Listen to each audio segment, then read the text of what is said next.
Church. Siya po ay nagtapos sa San Carlos Seminary at Hebrew University sa Jerusalem. Dating Dean ng Studies of College sa Department ng San Carlos Seminary at ng Graduate School of Theology. Mabigat to. Naging consultant on fundamentalism ng Catholic Bishops Conference of the Philippines at ng Committee on the Clergy ng Second Plenary Council of the Philippines. Kasalukuyang parish priest at founder ng St. Peter's Parish at siya rin ang vicar ng Vicarate of the Good Shepherd. Ang haba mo. Si Reverend Father Jerry Tapiador. Tama mo ba?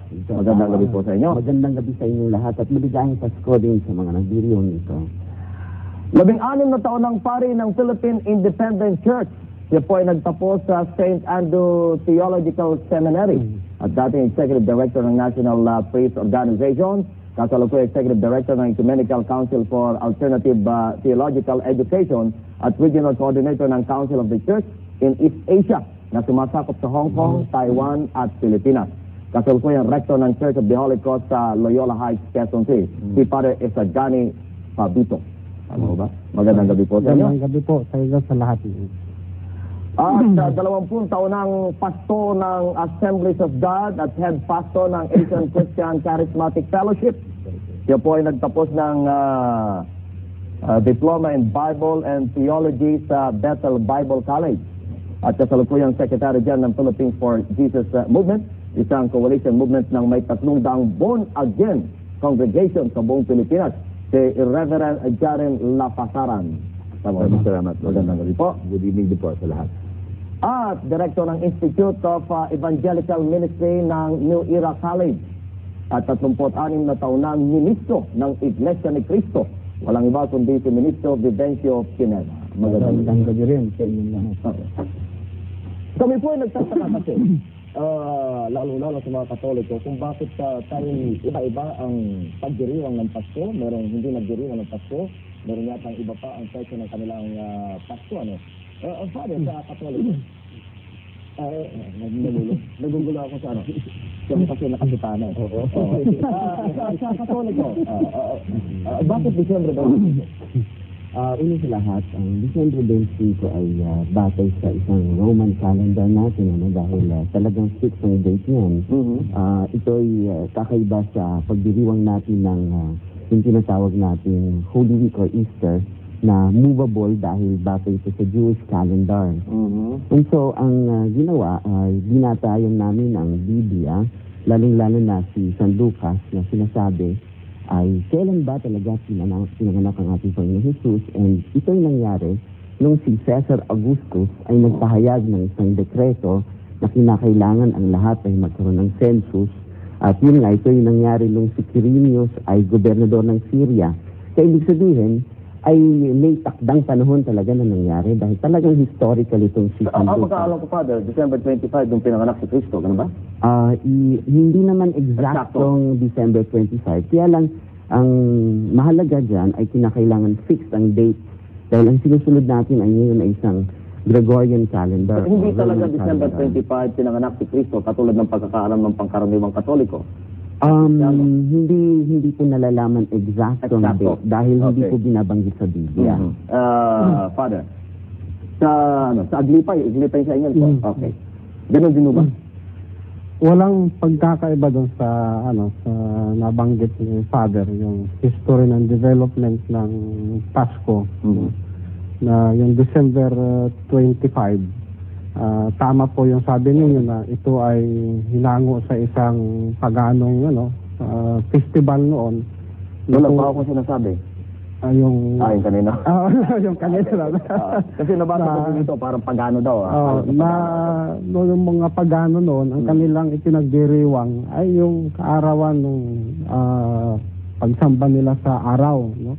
So ang mga Kristiyano nang ito ay ginawa nila what we call Christianized this pagan celebration, ginawang Christmas to emphasize the fact that Jesus Christ is the Son of Righteousness. Ayun, parang sinabay ho? Parang yung celebration na pagano, kinuha nila at binigyan ng Christian symbolism. Oo nga, nakisabay niyo. No? So, doon na nag-ano yung December 25. But actually, it has to do with the season, the winter solstice na sinasabi noon. So, ang agripay po, December 25. December May Pasko kayo. 25 din ang Pasko. pinagdiriwang. Okay. Sa Iglesia ni Cristo po, Ang Iglesia ni Cristo, kinikilala namin ang ating Panginoon Cristo. Pinanganak. Oo. Pinagagalak namin siya ipinanganak sapagkat siya ang tagapagligtas. Pero sapagkat ng Iglesia ni Cristo, siguro gaya rin ng alam, ang tanging batayan namin ay ang banal na aklat, ang Biblia. Sa banal na aklat, walang mababasang ang ating Panginoon si Cristo ay ipinanganak ng Disyembre 25. Maraming mga nagpapatotoo, dalawang iba't ibang mga aklat noon. At talagang hindi katanggap-tanggap ng ating Panginoon si Cristo, Disyembre 25. So, hindi yung kinikilala na Iglesia ang December 25 na Nagsiyak na kapanganakan, petsa ng kapanganakan. sa Pasko. Ang Pasko ng Iglesia ni Cristo, ang Pasko ay tinuturo ng Biblia. Ano ito? Yan ang gusto kong basahin. Hindi, anong petsa ho?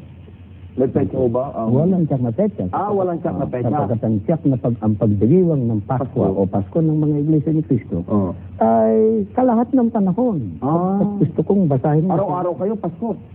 So, kung ang pag-uusapan ay ang paraan ng pagdiriwang ng Pasko o Paskwa na sinasabi ng Biblia. Mari ba, pakibasa ko? Nakatulad yan sa unang Korinto, 5:7 hanggang 8 ng Biblia. Alisin ninyo ang lumang libadura, ang kasalanan, upang kayo'y maging malinis. Sa gayon, matutulad kayo sa isang bagong masa na walang libadura at ganyan nga kayo, sapagkat naihandog na ang ating korderong pampaskwa si Kristo. Kaya't ipagdiwang natin ang Paskwa. Yan ang Pasko.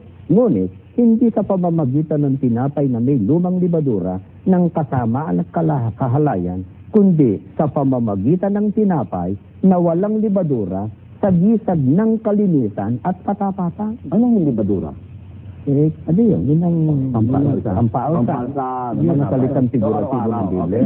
Araw-araw. Sir, pupuntahan ko lang ho dito sa born again Christian. Ang born again Christian, walang tiyak na sinasabi ang Biblia ukol sa kapanahunan o sa date na tinatong kalendaryo. Pero batay po sa Galatia 4:4, itong nasasabi ng Biblia, but when the time had fully come, God sent His Son. Nung naging kabuuhan ang panahon, ipinadala ng Diyos ang kanyang bugtong na anak. Kung kailan ang kabuuhan ng panahon, yun lamang po ang nababanggit ng banal na kasulatan. So, nangangahulugan, wala pong talagang date. At kung siguro madadalaw po, meron pagdiriwang ng Pasko, pero ang pagdalaw po sa mga iglesia ay sa mga simbahan at mga kongregasyon ay pinagdiriwang ang pagdating ng Panginoon sa bawat buhay ng mananampalataya araw-araw. Araw-araw din sa inyo. Araw-araw po. Parang sa iglesia rin. Kaya sabi po sa isang taong nagbabalik loob sa Panginoon, abay ang lahat ng kalangitan at mga anghel ay nagsasaya at ipinagdiriwang ang pagbabalik ng isang tao sa Panginoon. Sa Katoliko, paano natin sasagutin ganyan? Na wala silang eksaktong Pasko, kundi araw-araw ay Pasko sila. Sa atin naman, ang buong buhay nga ni Jesus ay nasa buong taon natin. Mahirap naman na araw-araw Pasko, tapos lahat ng ginawa ni Jesus ay araw-araw din. Yung ginagawa namin ay nasa tinatawag namin isang liturgical year. So ito ay talagang nahango sa Pasko na sinabi namin, sabi niyo, na ang Pasko ay ang kamatayan at ang pag-aalay ng sariling Jesus para sa ating kaligtasan at ang kanyang muling pagkabuhay. Kaya yun ang sentro talaga ng ating pagdiriwang. Kaya ang Pasko ay paghahanda nito. Kaya naging Pasko dahil batay nga sa Paskwa. Kaya ang date ng December 25 ay talagang nauukol bilang paghahanda para sa pinakamahalagang pagdiriwang na yon na ginaganap natin ayon sa mga kalendaryo ng mga Hudyo. Ito yung Passover. Kaya ang kalendaryo ng Hudyo mahirap intindihin kasi pabago-bago ito sa ating kalendaryo. Kaya mapapansin natin ang Holy Week ay pabago-bago din dahil batay ito sa buwan at nangyayari sa tulad ng sinasabi sa Exodo, 12 kabanata, ito ay nasa 14 na araw ng buwan ng Abib. So ito yung ka-14 na araw, ito yung talagang full moon na ng ating. Kaya mapapansin natin, yung magdiriwang tayo ng Holy Week, ay talagang full moon. Hindi, December, yung Yes. Pasko. Yung Pasko. Kaya nga, yung Pasko, batay doon. Kaya binabalikan ngayon ang lahat ng araw. So bago yon Pasko ng pagkabuhay, yun ating paghihirap ni Jesus, ang kanyang pagtutukso. Tapos bago noon yung kanyang pagpapakita sa kanyang binyag, at bago noon ang Pasko. Kaya lahat ay naangkop sa buong liturgy. Basta tayo magpapaliwanag, yung maliwanag lang at mayroong mga kababayan tayo, siyempre hindi nakakaintindi gano'n sa Biblia. Ano? Pero may binabanggit, may binabasa ako dito na may question, sinasabing Oktubre daw. Yung kapanganakan ni Kristo. Bakit hindi natin masabi ang talagang kapanganakan ni Kristo para masabi natin na ang Pasko ay talagang kapanganakan ni Kristo? Buti yan, sumagot sa isang aklat ng Iglesia Katolika, The Externals of the Catholic Church. Ayan, sulat ni John Sullivan. Ganito ang nakasulat eh. There was a great diversity of opinion among ancient authorities as to the birthday of our blessed Savior. Many writers, especially of the Eastern Church, assigned an entirely different season of the year from that observed at present. Saint Clement of Alexandria quotes some who placed it on the 20th of April or the 20th of May. And a very common belief in the Orient was that our Lord was born on the 6th of January. Kung gayon, mapapansin natin, ito'y ibinatay sa pagkakaiba't iba ng mga opinion ng mga Catholic authorities, ng mga early fathers of the Catholic Church. But May nagsasabing, hindi talaga naniniwala na December 25 yan, ganun din sakto ngayon. Ang December 25 ang tinagdanan natin dahil tinagda lang natin yan. Actually, tinagda din dahil sinusunod natin ang Roman calendar. So, ang Eastern churches ay medyo ibang kalendaryo yung sinusunod nila. Sa Iglesia yun, ganun din. Ganun din sa Katoliko. December 25. Sa Born Again. So, minsan sa pananaw po natin siguro ay kung ipinagdiriwang natin ito sa lahat ng kapanahunan, siguro natataon yung kapanahunan ng Disyembre 25 ay parang sasabihin natin highlight of the celebration na kung saan ay lahat nagkakasama-sama. Pwede tayong pumili, pwedeng ilipat sa anong kalendaryo at anong oras o panahon. Ngunit sa kaisipan na ating ginugunita, kinikilala ang pagdating ni Kristo, na siguro ay nabibigyan ang pagdiwang sa 25 ng Disyembre ng pinaka-culmination ng pagkilala ng kapanganakan ni Kristo. So, may pagkakilala tayo na dahilan sa halimbawa, magdaos ka ng Pasko sa ibang yung trabaho, yung sistema ng pagtatakbo ng trabaho, bakasyon, mga bata. Bakasyon, Abay, mukhang magugulo. So, nadadala na rin kayo? Dahil Nangangahulugan, ibig sabihin, dahilan doon sa pangkalahatan na mayroong mga pagdiriwang na kung saan, halimbawa, sa tuwing ipinagdadiwang ang komunyon, yun ay binibigyan na papaliwanag ukol sa kapanganakan hanggang sa kamatayan. Sa iba't ibang mga pagkakataon ng pagdiriwang. Nasasama na rin kayo? Dahil meron pong mga pagdiriwang, ngunit hindi iba sa regular na mga... Pero pag Pasko, nasasama na rin kayo mga... Merong mga pagdiriwang. Kayo po, Iglesia ni Cristo po. Nasasama na rin ba? Gusto naming liwanagin ang panig ng banal na aklat eh. Kaya lang sinabi na araw-araw nagdiriwang kami ng Pasko o Pasko dahil sa ayon din sa aking binasa kung napansin. Ngunit hindi sa pamamagitan ng tinapay na may lumang libadura ang pagdiriwang ng kasamaan at kahalayan, kundi sa pamamagitan ng tinapay na walang libadura sa gisag ng kalinisan at katapatan. Kaya pagka ang tao nabubuhay sa kalinisan at katapatan sa pang-araw-araw na pamumuhay niya, yan ang sinasabi ng Bibliang pagdiriwang ng Pasko na ang Pasko ay ang ating Panginoong. Ayun. Okay. Magbabalik ko kami. Nakiusap nga tayo sa ating mga panauhin dahil mahirap intindihin sa pangkaraniwan natin mga viewers at maging ako sa aking sarili. Ang pagbabase natin sa Biblia tungkol sa kung bakit Disyembre 25 pinagdiriwang ng mga Katoliko, ng mga Glipay, Protestante at ganun din, 25. Ang araw ng Pasko sa Iglesia, sa ilang pang mga uri ng relihiyon, iba naman ang petsa sa Iglesia at ng Born Again, araw-araw araw ng Pasko. Father? Yes, sa atin naman, ang pinagbabasayan kasi ay ang mga ebanghelista na talagang nagbibigay ng kasaysayan at mga tinakdang petsa. Like, kailan nagsimula ang Pasko? Nagsimula ito na, una, ang Anghel Gabriel ay nagpakita kay Zechariah. Ito yung nangyari sa loob ng templo. So, ang tawag dito is Feast of Tabernacles. Ngayon, ito ay bandang October. So, bilangin natin. Kaya pala nabanggit yung October. October, Okay, yan. October.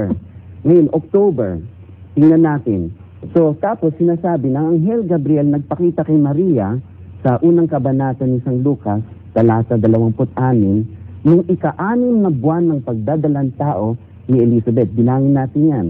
So, October, November, December, January, February, March. March, no? Kaya doon nagdalang tao si Maria, doon naglihi si Maria. So March, ilang buwan ang kinakailangan para isilang ang ating Panginoon? Siyam. Tumpak ng Disyembre. Yun ang pinagbatayan. Kaya yun ang pinagbabatayan. Kaya March, ang pinagbabatayan ay yon si San Juan naman pinanganak ng June 24, no? Si Jesus naman, so another 6 months more, ay December 24, 25. Sa bandang sa araw din na iyan, talaga ang kapanganakan ng Hindi nalalayo. ayon sa Hindi Biblia. nalalayo. Yes, oo. Minister Pineda. Ano natin matatanggap ang sinabi ng kinatawan ng Iglesia Katolika? Ito, Handbook of Catholic o Handbook of Christian Faith and Customs. Ito'y nilalathala nila. Pinatutunan, may Imprimo Tutes ni James Coleman, merong ni Hilobistat ni Michael Noonan, mga Catholic authorities. Ganito sabi. The choice of December 25 was influenced by the fact that the Romans, from the time of Emperor Aurelian, 275, had celebrated the feast of the sun god, Sol Invictus. Ito ba sa Saturnalia? Hindi. Yan ang tinatawag nilang mitra sa Diyos ng mga pagano. Mitra kung tawag. Sol Invictus, the unconquered sun on that day, December 25, was called the birthday of the sun. Yan, gawang pagano yan. Na-influensyahan yung birthday ng isang Diyos-Diyosang pagano. Kaya sabi ito, it has sometimes been said that the nativity is only a Christianized pagan festival. Sino may sabi? Christianized pagan festival. Isinakristiyanong pagdiriwang ng mga pagano. Isipin nyo. Aglipayan, so paano po paliliwanag yun? Sa amin hindi namin masyadong binibigyan ng diin yung pizza. Magbago man ng pizza para sa amin, hindi yun makaka-apekto sa pananampalataya ng isang membro ng aming iglesia. Sa paningin ng isang Kristiyano, baguhin man ng pizza, hindi yun makaka-apekto sa aming pananampalataya na nagsasabi na ang Panginoong Hesukristo ay naging tao at sa kanyang pagiging tao sa lubusan tao at lubusan Diyos at upang tayo ay kanyang iligtas, hanguin sa ating pagkakasala.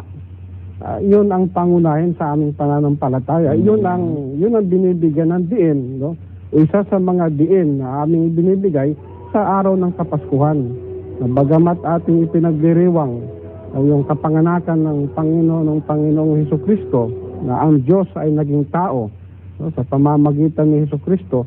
So, yung si Hesukristo na yon, sa kanyang pagiging tao at pagiging Diyos, siya ang nagkaloob sa atin ng ating kaligtasan at naghango sa ating pagkakasala. So para sa inyo, basta ang Pasko ay si Jesus Christ. Ganun ba? Ang Pasko ay yung pagiging tao, pagkakatawang tao ng Diyos. So, sa pamamagitan sa pagkatao ni Hesukristo. Ayun. Kaya tinitingnan din namin yan, yung sabi kanina ni Father, sa amin ding simbahan, may sinusunod kaming liturgical season or liturgical calendar, no? Sa liturgical calendar niyan, ang unang panahon sa simbahan ay yung panahon ng Advento. No, the first day in Advent, in fact, is technically the Christian New Year, not January 1. At doon, ito yung sa Advent season na yan, dito napapaloob ng pagdiriwang ng kapanganakan ni Jesus, yung unang stage sa kanyang buhay. At sumusunod naman yan yung kanyang kapistahan ng pagbibinyag hanggang doon sa pagkamatay. Minister Pineda, kasi po naniniwala ang mga iglesia ni Cristo na si Cristo ay tao. At parang pinagdiriwang ninyo ay ang kaarawan ni Felix Manalo dahil lang sa paniniwala doon ninyo na anghel na sugo ng Diyos sa malayong silangan si Felix Manalo. Baka inyang naipagkakamali ng iba sa amin eh. Ang akala kasi, salitang anghel, pangalan din ng isang kalikasan na tao. Ang pagka-anghel, ibig sabihin, pangalan ng tungkulin nyo. Pangalan ng karapatan nyo. Ibig sabihin sa Tagalog, sinugo, messenger of God, mensahero ng Panginoon Diyos. Kaya, hindi dapat paghambingin eh. Ang paniniwala nyo kay Kristo, si Kristo yung tao. Ang paniniwala nyo kay Ginoong Manalo, si Anghel. Mas mataas pa niyo si Ginoong Manalo kaysa kay Kristo. At pagkatapos, ipinagdiriwang ninyo ang kapanganakan ni Ginoong Felix Manalo, samantalang kay Kristo raw ay hindi. Nagkakamali sila noon. Ang ating Panginoong Kristo, sinugo rin, pinakadakilang sugo. Si Anghel, kung talagang tutuusin, sa sintido, yung sinugo. Ngayon, bakit namin ipinagdiriwang ang kapanganakan ng kapatid na Manalo? Hindi doktrina yun. Hindi aral, hindi isang holiday obligation sa loob ng Iglesia ni Cristo. Katulad mo. Nauli, pinagdiriwang mo kapanganakan mo, sila man pinagdiriwang. Pero si Kristo, pinagdiriwang din yung kapanganakan. Paano? Gusto namin ipagdiwang. Pero paano namin ipagdiriwang? Kailan natin ipagdiriwang? Controversial ang petsa. Hindi ba pwede magtakda ng Iglesia ni Cristo ng isang petsa para kilalanin lamang na kapanganakan ni Cristo? Lilitaw, lalabag tayo sa banal na aklat. Sapagkat ang sabi ng banal na aklat, hindi tayo dapat makinig sa mga kathalang mga tao. Kaya So, mga pinagbabatayan nyo din sa Biblia. sa banal na aklat. Okay. Kung ano ang sinasabi ng banal na aklat, yun ang aming ginagawa. Katulad nitong binasa ko kanina. Inaamin nila, isinakristyano ang pagan festival na yan nga ang tungkol sa pagdiriwang sa Pasko, pati petsa. Labag na labag kay Kristo. Okay. Sa born-again Christian, di ba may mga klase ng born-again Christian? Ang klaseng born-again Christian sa inyo? Ito ay kasama ng mga ebangheliko at kumikilala na si Jesucristo ay ipinanganak gayon din ng nabanggit na naging tagapagligtas ng sanlibutan. Pero wala rin eksaktong petsa gaya ng kay Minister Pineda sa Iglesia? Walang tinatakda na petsa. Pero mayroong ika nga ay pagsunod sa pagkilala ng culmination ng pagpaparangal sa Panginoon sa kanyang kapanganakan. Pero hindi nangangahulugan yon na yun ay ang tinakdang panahon o araw, sapagkat yun ay naging isang naging batayan lamang na maari nating isalagay sa kalendaryo. Kung yun ay inilagay sa Enero, pwede din natin pagdiriwang sa Enero. Kung yun nilagay sa anumang kalendaryo, kung ngayon, dahil dito ay nakikita natin ang kahalagahan ng paggunita. Itong sa punto na kahalagahan ng paggunita, kung ipinagunita ng Panginoon ang mga iba't ibang mga stages o mga bahagdan ng kanyang buhay rito sa lupa, siguro napakahalagang gunitain ang kapanganakan niya. Ang Iglesia ni Cristo ay hindi ba pwede natin masasabing araw-araw ginugunita natin ang pagsilang ni Cristo? Ano ba? Kinikilala namin ang Araw-araw ko yan. Anong masamang araw-araw magunita natin? Kasi yung pagsilang ni Cristo. Oo. Ginugunita. Pero pag December 25, parang may pagdiriwang ng Iglesia na sinasabing araw ng mga bata ba, gano'n? Ay, hindi. Natapat lang yun. Malayon lang. December 25 po. Pero hindi sinasadya yun. Hindi sinasadya. Kaya itinakda ang pagpapasalamat ng kabataan sapagkat December 25.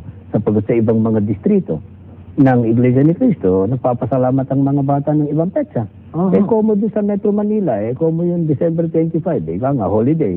Sa layo naming ibukod ang aming mga kabataan. Metro Manila lang ho yan. Sa Metro Manila lang halos. Totoo yan. Yung December 25 na araw. Hindi talagang kinusayon, kundi komo yung araw na December 25, holiday. Yung mga bata, yung mga pagkapanahon yun, ay aming ibinukod sa isang pagsamba nila sa Nagkataon mo ba yan o... Nagkataon lang, na December 25. Nagkakataon lang, pero hindi... Anong pinagbatayan mo dyan? Holiday?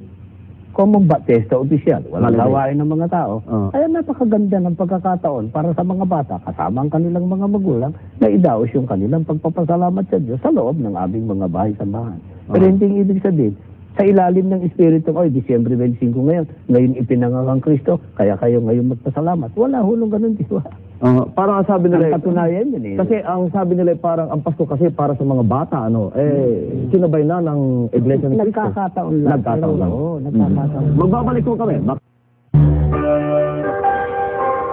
Sa born again at saka sa Iglesia ni Cristo, kung sakasakali po na mapatunayan na talagang sabihin natin December 25 o Octubre 25 ay pinanganak talaga si Cristo.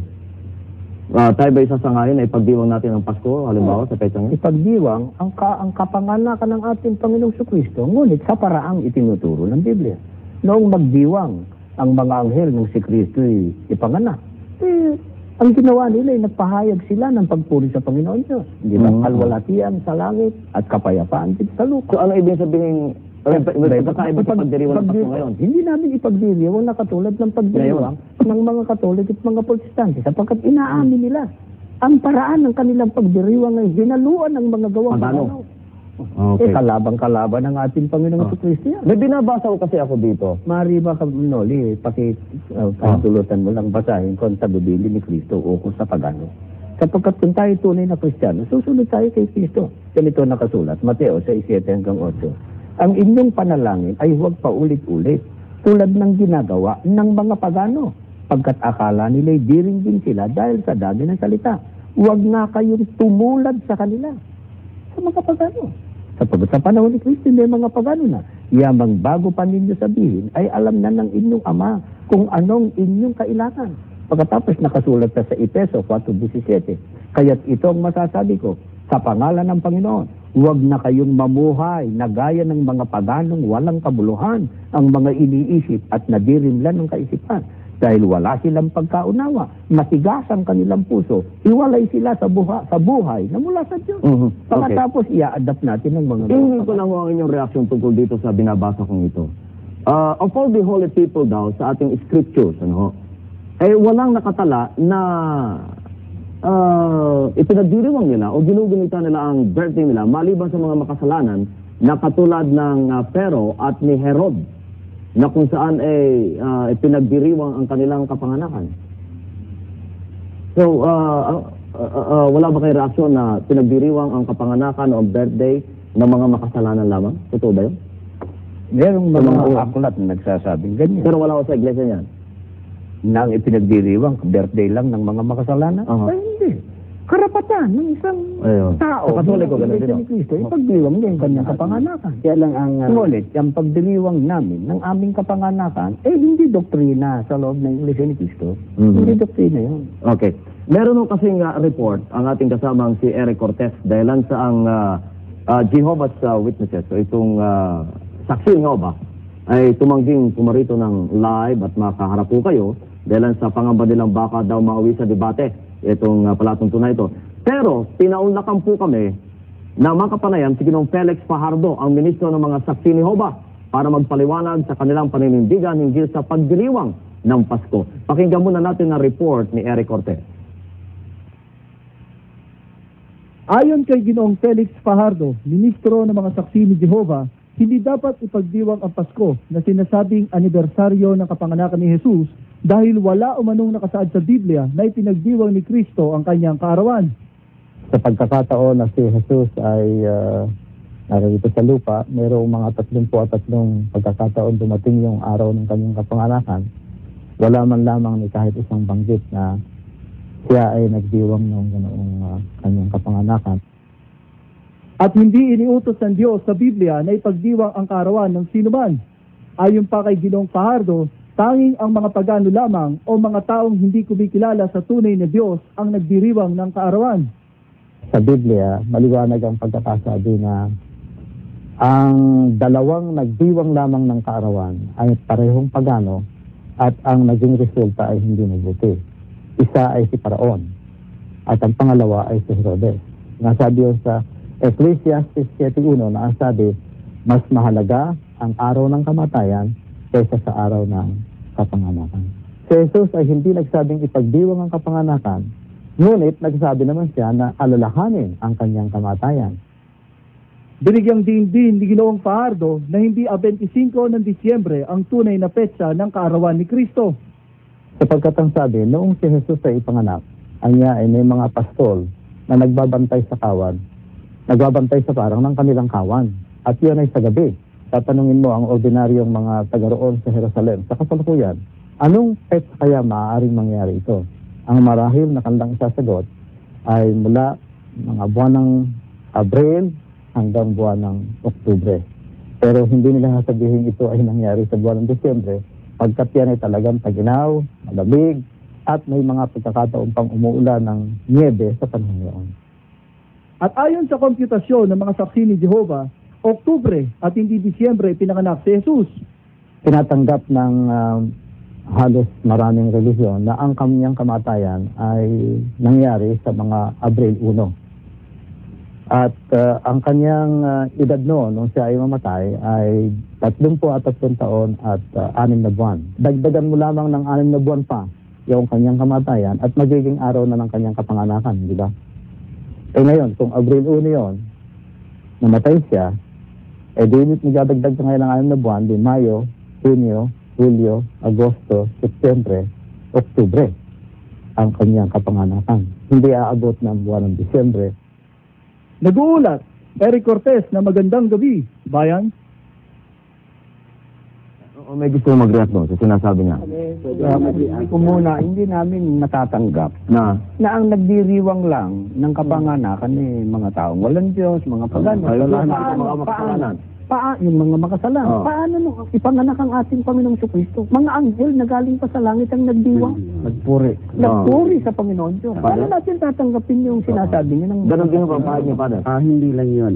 Pagkatapos, mga Hudyo ay kinakailangan magdiwang ng 12 kaarawan nila because ito yung tinatawag nilang talagang pagmamature na nila, no? O ang tinatawag sa wikang Ebreo, bar mitzvah.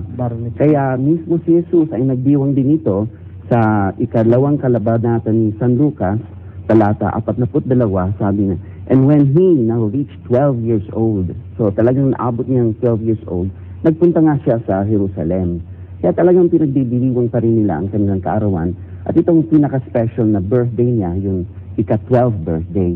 Tapos ikalawa, ako'y nanirahan talaga sa Jerusalem ng halos 1 taon. Nag-aaral ako sa Hebrew University. Ang taglamig doon, yun ang pinakamagandang panahon para magpastol ang mga pastol dahil malago ang damo. Kapag tagtuyot naman, talagang brown na brown ang lupa. Wala silang makakain. Kaya hindi maari yun April na October mangyari dahil tag-init yun at tuyot na tuyot ang damo. Pero pagdating ng Disyembre o pagdating ng bandang November, December, January, hayan, taglamig.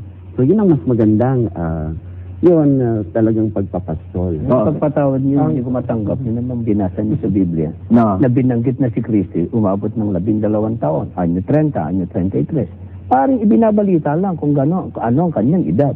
Pero hindi mababasa kung ipinagdiriwang niya ang kanyang kapanganakan sa isang tsak na petsa. Wala niyan. Paring sinabi lang, 12 taon, pumasok siya sa templo, nag-usap siya sa mga tao ron. Tumaan niyo 30, nagsimula siya ng kanyang ministeryo, natapos ng anyo 33, sabihin na natin yun. Pero hindi sinasabi niyang nagdiwang si Kristo ng kanyang kapanganakan. Pero sa wikang sa Hebreo, kinakailangan unawain nga natin ito ay batay talaga sa panahon na yun sa Hebreo, sa isang tunay na kasaysayan na nangyari at naganap, no? Sa 12 taon ng bawat Hebreo ng kanilang kaarawan, sila ay nagdiriwang ng bar mitzvah. Kaya makikita natin, ito yung unang pagkakataon, sila ay papasok sa templo, sa sinagoga, at babasahin nila sa harap ng lahat ng tao, Shema Israel, Adonai Echad. So, pakinggan niyo Israel, ang Diyos natin ay isa, ang Diyos natin ay ating Panginoon. Tanggapin na natin yan, pero hindi sinasabing pagdiriwang ng kapanganakan. Kaya maraming mga nagpapatotoo. Ito lang mga librong naladala ko Maraming nagpapatotoo. Ang mga unang Kristiyano, ang ating Panginoong Kristo, hindi nagdiwang ng kapanganakan ng ating Panginoong Kristo. Sapagkat talaga namang hindi inyutos. Kung totoo mang inyutos ng Diyos sa mga anghel na inutusan niya para ipagdiwang noon mismong isilang ang ating Panginoong Kristo. Pero magpasa tayo ng banal na aklat. Okay. Pagkatapos nun, wala nang inyutos. Yun yung banal na aklat niyo at saka... Yan. Magkaiba ito. Problema kasi ang pinag-aralan ko po ay yung mismong original na wikang Ebreo at yung wikang Griego. Ayun sa kanya. Abay, yan binatay sa mga, sapagkat iti wikang Pilipino, kaya iti saling, binatay din sa pag-aaralan at susuriin. Sa born again, ano yung dala nyo? Gayon din po ay batay din ang hango mula sa Hebreo at Grego. At hindi kami nagsali nito, iti saling. Magkakaiba ito? Oo. Pareho po. Hindi ho kami nagsasali ng Biblia. Hindi kami nagsasali ng Biblia. Magbabalik ko kami. Ang kaming commercial break, tuloy-tuloy ang aming usapan tungkol dito sa pinag-uusapan nating Pasko, ano? Father, may sinasabi kay kanina bago tayo magbalik sa point. Yeah, siguro yung reaction ko doon sa nabanggit kanina ng sa Sinioba. Ang mga nagdiriwang lamang ng kanilang kapanganakan ay yung mga pagano at mga makasalanan ay hindi rin namin matanggap yon. No? halimbawa, sa amin, isang pagtina Kristiyano, sa aming ritual, mayroon kaming misa ng pasasalamat para sa araw ng kapanganakan. No? 25 yan. Hindi. Yung birthday ng isang tao. Ng isang tao. Kasi yung Okay. sinasabi niya kanina na nagdiriwang lamang ng kapanganakan ay yung mga pagano at mga makasalanan. Kami, nagdiriwang ng aming birthday o kapanganakan. Pero doon, pangunahin yung pagpapasalamat. Nagkataon lamang na sa ating kultura, napapaloob yung isang uri ng pagdiriwang na kailangan kang maghanda, magumbida ka. Ganito yung ating kultura eh. Subalit, sa gitna ng pagdiriwang na yan, hindi nawawala yung diwa ng pagpapasalamat. Hindi ibig sabihin na gusto mong magpabungga o gusto mong magpasikat. Naririyan pa rin palagay ko sa diwa at sa puso ng bawat Pilipino kahit gaano kabungga yung pagdiriwang niya, esensya yung pagpapasalamat sa Diyos. Sa araw na ito, bigyan sumapit siya sa kanyang araw ng kapanganakan at yung pagpapasalamat at panalangin na mapagkalooban pa ng grasya sa isang darating na panahon. Minister, ano po ang papel ni Maria sa kapanganakan? Siyang ina ng ating Panginoon. Ayon sa inyong reliyon. So, nakakaisa tayo sa kapanganakan yan. Ano? Men, ang isa rin dito sa kini-question ay yung simbolo. Halimbawa, yung simbang gabi, Noche Buena. Paano ba paliliwanag sa Katoliko yun? Una sa lahat, ang simbang gabi ang nagsimula. Ito ay simbang gabi, hindi yun Advent Masses yan. Hindi lang paghahanda. Ang simbang gabi mismo ay Christmas Masses na. At paano sa wala yung from December 15? Yung December 16 up to December 24. Ito ay Christmas na. Kaya nga, tinatawag Misa de Gallo, pero Gallo ay manok, no? Pero dahil napakaaga. Ito ay dahil nung unang panahon, ang mga parokya ay talagang magkakalayo at yung mga iba't ibang mga bayan hindi maabot ng pare, hindi mapagmisahan ng isang misa sa December 25 mismo. Kaya ang ibang mga bayan ay maaga ay naglalakbay yung mga pare at sa maaga ng December 16, 17, 18, sunod-sunod din may iba't ibang bayan. Yes. Okay. So Christmas Mass na yun. Pero ngayon pinagpatuloy natin, so lahat ng simbang gabi ngayon ay tinatawag natin Christmas Masses. Kaya tuwing kami ay nagdiriwang may connection ngayon yung Noche Buena doon. Noche Buena naman ay sa gabi ng mismong Pasko na. Yes. Okay. Gusto kong mag-react. Sa iglesia. Dito naman, ang batayan namin ang sinasabi ng Danyo Encyclopedia Britannica. Pakinggan ninyo nakasulat dito. In the Roman world, the Saturnalia, yung binanggit mo kanina, December 17 was a time of merrymaking and exchange of gifts. December 25 was also regarded as the birthday of the Iranian mystery god Mitra. Yun ang sinasabi sa Iranian pala. the son of righteousness. Kaya, yan tinatawag nilang Noche Buena yan, na nagsisimulan ng December 17 or 15. Yan ang inspirasyon niya ni Saturnalia. Nagkataon lang yan. Sunod ninyo, nagkakataon. Nagkataon lang yan. Nagkataon din. Hindi ko matatanggap na nagkataon sapagkat Actually, hindi ko matatanggap na nagkataon. Yung gift giving, pamimigay ng regalo kapag Pasko. May Iglesia ni Cristo ba namimigay din ng regalo kapag Pasko? Abay, pagka Iglesia ni Cristo nagbigay ng regalo, sa isipan, kaya ako magbibigay ng regalo sapagkat ngayon, ipinanganak ang Kristo. Ang Iglesia ni Cristo nakaunawa, hindi gagawin yun. Pero hindi kami tutuon sa pagbibigay ng regalo. Ang ating Panginoong Kristo. So kung ang Iglesia ni Cristo ay magbigay ng regalo sa Pasko, hindi kayo tumututulo? Tatanungin natin yung tao. Bakit ka nagbigay ng regalo? Kaya ka ba nagbigay ng regalo sapagkat naniniwala kang ngayon ipinanganak ang Kristo? Pagka sinabi niya, mali, hidwa ang pananampalataya. Pwede rin mo kayo tumanggap na regalo kapag Pasko naman. Kung tumanggap man kami, dahil sa isa nga, kinikilala namin ang kagandahang loob ng nagbigay. Hindi sapagkat yun ang hindi sa diwang no araw na yun eh. Insulto naman kung isuli namin. Di ba? Pero hindi sa diwang. Wala bang iniwan sa ganito? Tumatanggap ba kayo ng Christmas bonus? Tumatanggap ang mga Iglesia ni Cristo. Ng Christmas bonus? Hindi sa sintidong Christmas. Ayan, Hindi sa sintidong bonus. Ang bonus, kabayaran na isang pabuya, kabayaran bilang isang gantimpala, sinabi naman ni Cristo yun. Now, ang manggagawa, karapat-dapat sa bonus kanyang lang. gawa. Sa born again Christian, kayo ba pag Pasko nagbibigay din ng aginaldo, halimbawa, o kayo tumatanggap din kayo ng aginaldo? Meron pong pagpalitan ng mga pagbibigay ng mga kaloob. At higit doon sa mga kaloob ay ang kaloob ng pananalangin, ang kaloob ng pagbibigay ng bendisyon. You mean hindi yung regalo o Merong material thing? mga regalo pero na ituro. May mga bagay na mga material, mawawala yan eh.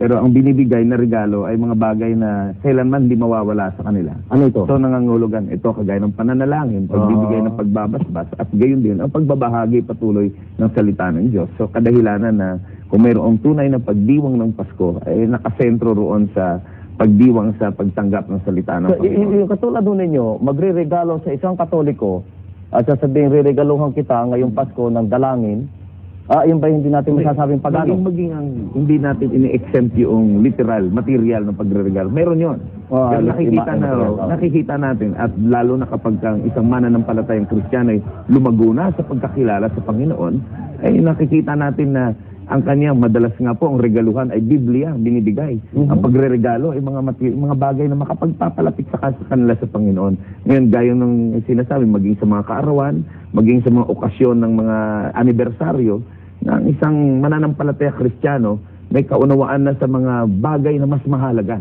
na nais niyang iregalo. At madalas, mayroong ibang pagdigdiwang sila ng kaarawan, mas gusto nila prayer meeting. Mas gusto nilang pasasalamat. At yun ay kinagagalak ng bawat mananampalataya Kristiyano na ipagdiwang. Sa Katoliko? Sa atin din, mas mahalaga nga ang pagdiriwang ng... Yung gift giving? Yung gift giving din, no? Sa halip lang na gift giving, dapat talagang meron yung spiritual na kahulugan din. At ito ay lagi naman na ginagawa natin na lahat ng mga tumatanggap ng mga regalo ay nagble-bless din sa mga ninong at ninang. At yun ang naging kahulugan na ang mano po, ninong. Mano po, ninang. At yan nga ang ating ginagawa din. At hindi lang yun, ang pinakasentro talaga ang mismong pagdiriwang ng pag-aalay ni Jesus ng kanyang sarili sa ating banal na Eucharistia. Anong reaksyon niyo sa sinasabing nagiging commercialized ng Pasko? Like for example, kasing Pasko, nagtataasan ng presyo ng mga pangunahing bilihin. Na hindi masaya ang Pasko kung ang mga bata ay walang bagong damit, kung walang regalo ang ninong o kaya ang ninang. May kinalaman siguro ito, Canoli, doon sa bonus. Dahil nadagdagan yung pananalapi ng tao eh. So may magagasta siya. Kanya-kanya silang abangan para magasta So, kinukonsider niyong commercialize ang Pasko? Meron kinikilala po and nakakalungkot na kung ang totoong diwa ng pagdiriwang ay nalubog dahilan dito sa pagiging komersyo na kaparaanan na ginagawa po ng mga mangangalakal. At dahilan dito ay yun nga po yung nawawala ang totoong pagdiwang. At inaakusahan ngayon ang mga sangkakristyanuhan na hindi kumpleto ang kanilang Pasko kapag walang mga ganito. So, naniniwala kay Father, nawawala ang espiritu ng Pasko dahil sa nagiging commercialized na ang Pasko? Well, hindi lang naman. Kasi ang mismo komersyo ang nagpapahayag din ng diwa ng Pasko sa kanilang mga simbolo ng ating pagkakristyano. At yun nga, tulad ng mga parol at mga bituin at lahat ng mga dekorasyon na nangyayari, para bang kinakailangan kung yung espiritu mo ay talagang punong-puno ng diwa ng Pasko at ng kaligayahan, ay nagbibigkas mo rin ito sa ibang mga pamamaraan, no? Tulad din ng ginawa ng 3 mago, no? 3 wise men, no? Dahil tuwang-tuwa sila nang nakita nila ang ating Panginoon, na ngayon ipinahayag nila ang kanilang kagalakan sa pagbubukas ng kanilang kayamanan at pag-aalay ng handog sa ating Panginoon. Kaya ganito din ang ating nagagawa at sa bigayan niyon, mas marami kang natatanggap at yun siguro naiisip ng mga ngalakal na lalo silang nagbibigay ng bonus, eh sila rin naman ang tumatanggap nito ng mas marami. Kaya tulad din ng diwa din naman ng Pasko, tulad ng nagawa ng ating 3 wise men. Minister Pineda? Walang kayo question tungkol dun sa bigay ng regalo, komersyalisasyon ng Pasko? Dapat sa alang-alang, ang tagubilin ng ating Panginoon na nakasulat sa Biblia, it is better to give than to receive. Kaya pwedeng tumanggap, pero mas mabuti niyang nagbibigay kaysa tumanggap. Kaya magbigayan ng mga tao, sharing. Hindi kami tutol doon. Pero kailanman ang sharing, nai-influensyahan ng maling pananampalataya, ng hidwang pananampalataya, hindi papatol doon ang Iglesia ni Cristo. At yung sinasabing ang Pasko, kapanganakan ni Cristo. Oo, hidwang pananampalataya yun eh. Okay, magbabalik ko kami makalipas muli ang patalaktakan.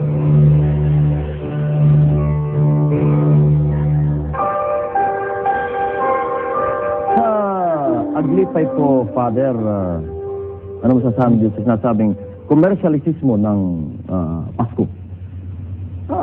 Kami masasabi rin namin na totoo nga na yung magkakaroon ng matatawag nating trend, no? Na yung Pasko ay nagiging commercialized. At ito ay masasabi natin, makikita natin sa iba't ibang uri ng pagdiriwang, pag-observe ng Pasko, no? Na sa halip na maituon yung tunay na pagdiriwang ng Pasko doon sa katotohanan ng pananampalataya na ang Diyos ay naging tao at itong sa pamamagitan ni Jesucristo at siyang naging tagapagligtas natin, nawawala ang atensyon ng tao doon. Sa halip na pupunta sa mga regalo sa mga palamuti. At para sa akin, walang katuturan, no? Ang isang tao na maggagastos ka ng libo-libo sa iyong bahay, sa palamuti mo sa Pasko, na kung ating iisipin, sa pagdating ng Pasko, sinasabi natin, tayo Kristiyano, hindi natin masunod yung 9 na araw na paghahanda para sa Pasko, hindi natin magawa yon. At kahit na pagdating ng araw ng Kapaskuhan, hindi pa nga makapagsimba. At kung iisipin nyo, libo-libo yung nagagastos natin sa pangapalamuti, isipin na lang natin yung mga nakakaawa natin, mga kapatid na mga naghihirap. Na kung titingnan natin kung paano natin ipagdiwang ang Pasko, sabi nga ni Maria, yung kanyang sa Magnificat, yung sa kanyang pagpupuri, doon natin tingnan, no? Siguro na my soul magnifies the Lord, no? And my spirit rejoices in God. Bakit? Sapagkat ipinakita niya ang kanyang kamanghamanghang gawa, no? Yung kanyang pagbibigay pansin at kanyang pagkiling doon sa mga mahihirap. Okay. Pero hindi kaya masisisi natin 3 hari na sila nagsimula na magbigay ng regalo? Siguro ang Diyos na munang nagbigay. Ng regalo? Ng regalo. Sa kanyang bugtong na anak niya. Walang masasabi. Niregalo niya. Pagkatapos si Jesus, ibinigay niya pang sarili niya. Hindi siya nagpakamatay. Ibinigay niya. So hindi yung 3 hari ang una nagpauso ng regalo din? Kaya ang Diyos. Kaya ang unang mag-gift giving ay ang Ama na sa langit, ipinagkaloob niya kanyang bugtong na anak. Kaya yung Juan 3:16 na sinasabi natin na parang sentro na ebanghelyo na nagsasabi na gayon na lamang ang pagsinta ng Diyos sa sanlibutan na kanyang ibinigay ang kanyang bugtong na anak. At sino man sa kanya sumampalataya ay hindi mapapahamak kundi magkaroon ng buhay na walang Yes, Pineda. Kaming mga iglesia ni Cristo, hindi kami tutol na magbigay niya ng tao ng regalo, magmagandang loob sa kapwa. Pero ang inuulit-ulit namin sabihin, hindi tama na ang tao nagbibigay ng regalo na naiimpluwensyahan ng isipang kung tawagin ng Biblia, mali at hidwang pananampalataya. Ano masasabi niyo sa mga dekorasyon, star, parol, yung Christmas tree, Christmas lights, at ilan pa? Ilan ba yung masasabi ng pagano ding... Pagan festival yan. Mga gamit ng mga pagano yan. At inaamin nyo ng mga Catholic authority. Sabi ko nga, hindi naman po. Hindi ba pagano natin yung Christmas sinasabing tree? ang Christmas tree ay isang kaugalian, hindi pagano, hindi sa una nagsimula sa mga Germans. At ito ay galing din sa Biblia dahil talagang sinasabi na nandun ang puno ng buhay. Kaya nga, binibigyan ng dekorasyon ito. Lahat naman ng bagay. So, Christmas tree parang puno ng buhay. Yes, ay lahat ng tao may sariling interpretasyon dahil sa aming Katoliko, hindi ito pagano dahil talagang batay naman sa Biblia at talagang nakukuha naman at nakikita natin na ang Biblia ay nagpapahayag ng salita ng Diyos, ng Espiritu niya sa mga konkretong pamamaraan at mga simbolo na talagang nakikita natin tulad ng bituin. Bakit may parol? Dahil talagang may parol doon, may bituin na natagpuan. Ngayon, nagkakausuhan Christmas lights, nawawala ang parol. At iba-iba na ngayon ang korte ng parol. Paano yun? Pero at least yung mga Christmas lights siguro makita natin sa Makati. Merong mga bituin din. Spirit ang kinukuha na lamang doon. Okay. Nararamdaman ang spirito mo na talagang Pasko na. Minsan pag nakita ng mga tao, uy, Pasko na, talagang ako.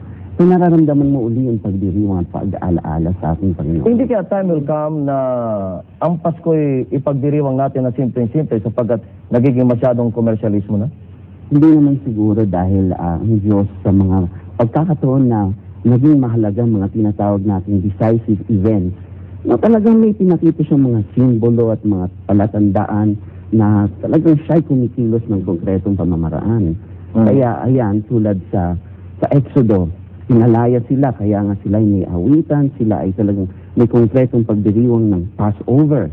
Kaya tulad din sa paggawa ni Jesus ng kanyang pagpapakasakit sa krus, ito'y muna inialay ang kanyang sarili at sinabi niya, ito ang aking katawan, ihahandog para sa iyo. Okay. Ito ay responsibilidad ng lahat ng simbahan na paalalahanan yung kanilang mga constituents, yung mga sinasakupan na sa tuwing pinagdiriwang ang anumang bagay ay isaalang-alang ang tamang kalagayan ng kanilang puso at maging ang intensyon. Sapagkat sa kalaunan ng panahon, nalilimutan ang pinaka-original na nais at mithiin. At siguro ay magiging sa pamagitan ng ating programa ngayong gabi ay naaalerto. Yung ang huli kong katanungan sa inyo, tigi-tigi sa kayo, tayo hindi nagkakasundo sa Pasko sa December 25 at sa kapanganakan ni Cristo. Pero para sa atin may mensahe din ang Pasko kahit kayo, Iglesia ni Cristo, Sa inyo muna, Father. Ini sa lahat ang Paskong pasimula talaga ng dulot ng kaligayahan ng Diyos sa ating lahat na hindi tayo nag-iisa, pero siya'y kasama natin, siya'y naging tao tulad natin, nakaunawa sa ating hirap at sa ating buhay. At kaya nga, para bang yun, alam mo, ito ang ating Panginoon na hindi nag-iisa, pinagkaloob ng sarili upang maranasan at lubusan niyang maunawaan. Hindi ba para sa inyo hindi mali na nagiging commercialized ang Pasko? Ang commercialization ay bahagi talaga ng ating buhay dito sa daigdig mundo, sa daigdig. Pero pwede naman i-convert ang commercialization kapag gagawin natin ng wasto ito at ipatuturo natin ng tumpak na diwa nito. Okay. Minister Pineda. Ngayon, kami bilang mga Iglesia ni Cristo, kinikilala namin, ipinagpapasalamat namin, ikinagagalak namin na ang ating Panginoong Jesucristo isinilang. May stand pa naman kami na ating Panginoong Jesucristo yung tagapagligtas at ang ililigtas niya ang Iglesia ni Cristo. Pero kung ating pag-aaralan, ang pagliligtas ng ating Panginoong Jesucristo bilang Pasko o Paskwa ay hindi ang kanyang kapanganakan. Ang kanyang pagliligtas, yung kanyang kamatayan. Kaya sa banal na aklat, itinuro na ang alalahanin ay ang kamatayan ng ating Panginoong Jesucristo. Kaya ng mababa, 23 hanggang 26. Ito ang araw na tinanggap ko sa Panginoon at ibinibigay ko naman sa inyo. Ang Panginoong Jesus noong gabing siya ipagkanulo, tumampot ng tinapay. Nagpasalamat, pinagtira-tiraso ito at sinabi, ito ang aking katawan na inihahandog para sa inyo. Gawin ninyo ito sa pag-aala-ala sa akin. Gayon din naman, hinawakan ng saro pagkatapos makahapon at sinabi, ito ang bagong tipan ng aking dugo. Gawin ninyo ito sa pag-aala-ala sa akin. Yan ang aming ginagalang. Yan ang aming sinusunod. Father, last word. Yung pagdiriwang ng Pasko, siguro para maiwasan natin o mabawasan yung tinatawag nating komersyalismo sa Pasko. Sa aming simbahan sa Iglesia Pilipino, sa simbahang Aglipay, ibig din namin bigyan diin, yung diwang Pilipino sa pagdiriwang ng Pasko. Siguro marami kasi sa ating mga pagdiriwang ng Pasko na yung ating minana galing sa ibang bansa. At gusto namin naka-influensya na rin sa atin. Naka-influensya na sa atin. So hindi natin sarili ang pagdiriwang na yan. Katulad nga halimbawa ng Christmas tree ng Santa Claus, ang sa amin gusto namin pati nga yung isno na po gumagawa tayo sariling snow. Gusto namin bigyan yung isang makapilipinong pagdiriwang ng Pasko. At para hindi rin mawala doon sa tunay na diwa. Tulad nung aking ikokot yung mensahe ng aming obispo ng Maynila, kanyang Christmas message na Christmas, sabi niya na Christmas reminds us that when everything else fails for man, Christmas reminds us that there is still a God who is determined to intervene in our... Balik ko kami makalipas ang ilang patalakta. Our behalf. Okay. Nagpapasalamat sa ating mga panawin ngayong gabi at magandang Pasko. Bayan.